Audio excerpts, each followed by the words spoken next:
So what is it about smell then that we should be thinking about and how we can use it as a superpower for our life?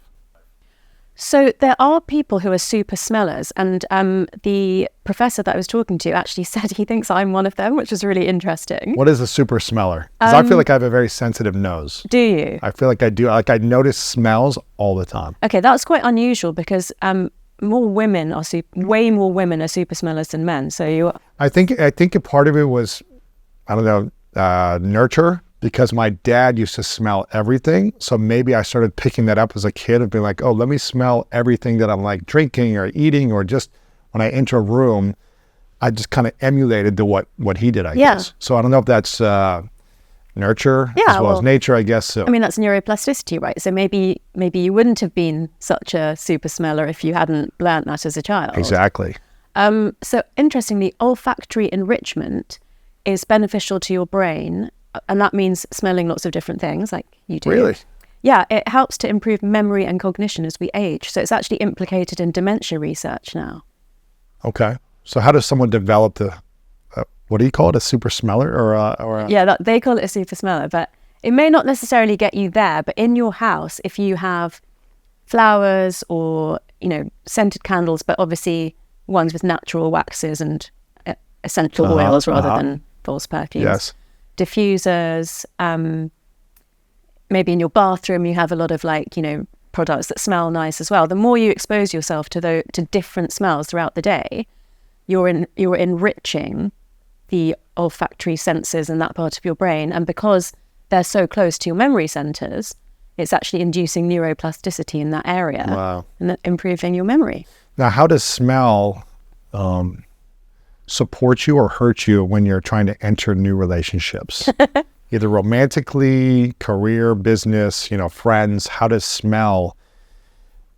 it incorporated in relationships? Brilliant question. So we're very visual. So I would say that that's probably the top one in terms of attraction, or even if it's not sexual attraction, if it's in a team at work, then kind of knowing who your tribe is primarily visual.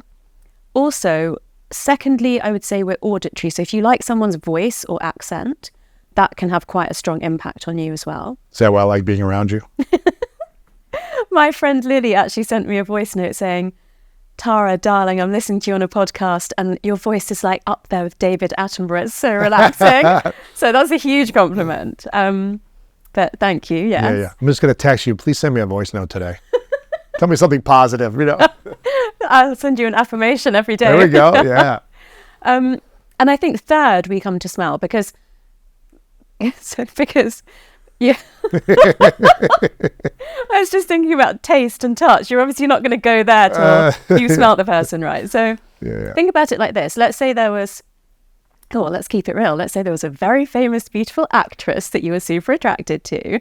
And this is not about Martha, but then you met her and she had really bad breath. Oh, interesting. That would put you off, right? Yes. Yeah. So it's more of a detractor than particularly a primary attractor. You're not going to choose someone because they smell really nice if you don't like what they look like, kind of thing, probably. But if they look good, but they don't smell pleasing to your nose, then it's going to push you away from them.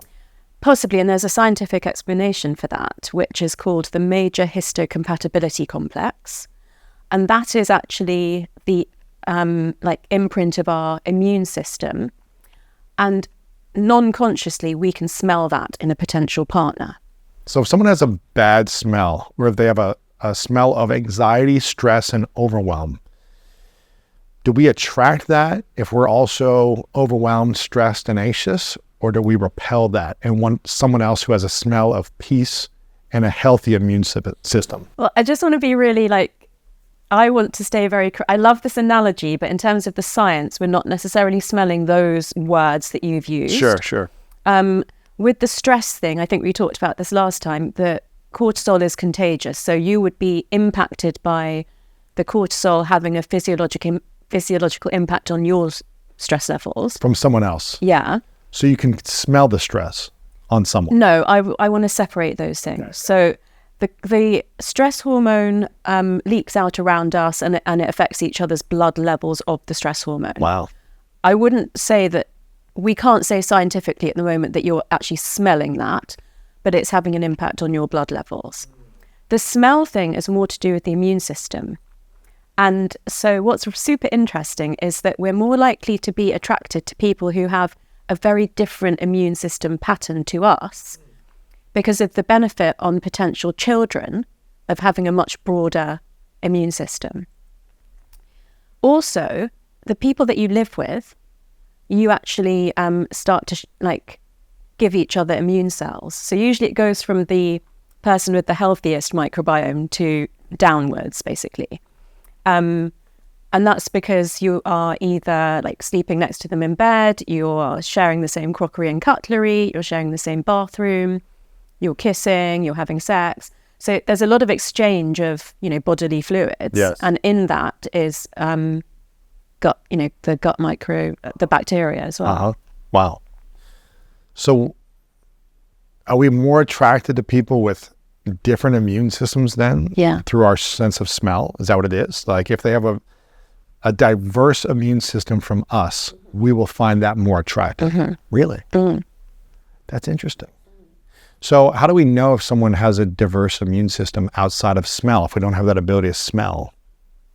Well, it's not conscious. So you're not saying I can smell that you've got a different immune system. You're just loving the smell of this person. Interesting. Right? Is that pheromones or what is that? Is that Yeah, I guess. Is that hormones? Pheromones, hormones, everything that's, leaking out of the sweat. That's interesting. Yeah. And I sweat a lot, so I'm glad Martha likes me. Yeah. Hopefully it smells good. As long as it smells good to her. Yeah, it's all matters, that right? matters. Yeah, exactly. What else should we know about smell in relationships? Is there anything else we should know about this? In relationships, I wouldn't say that there's that much more, but just bringing it back around to this super smeller thing. Do you know about medical detection dogs that can detect cancer? I've heard this. Yeah. So the research that I'm, very interested in, that's the reason I was having this discussion with this guy, is that he's actually made a simulated nose that can detect cancer to the same level as dog. Yeah. Wow. It's amazing. That's fascinating. I know. And also in nursing homes, where they have cats and dogs, just to give people company and comfort, they go and sit outside the doors of people that are about to die in the next few days.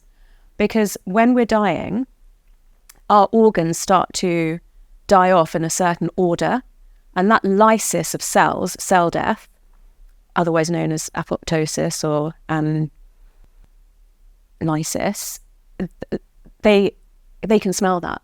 Because obviously they're down on the ground. They've got a lot more smell receptors than us, because in the animal kingdom, they're not finding their partner attractive because of visuals. They're doing it more on smell. Interesting. Yeah. Wow. So what, cats and dogs will sit outside of a nursing home of the door of someone who's about to pass? Yeah. Really? Even if it's not yet known by the medical staff that person is They soon just do to this die. intuitively? Through smell. But why are they trained to do this, or they just kind of do this because they want to bring comfort to that person, or?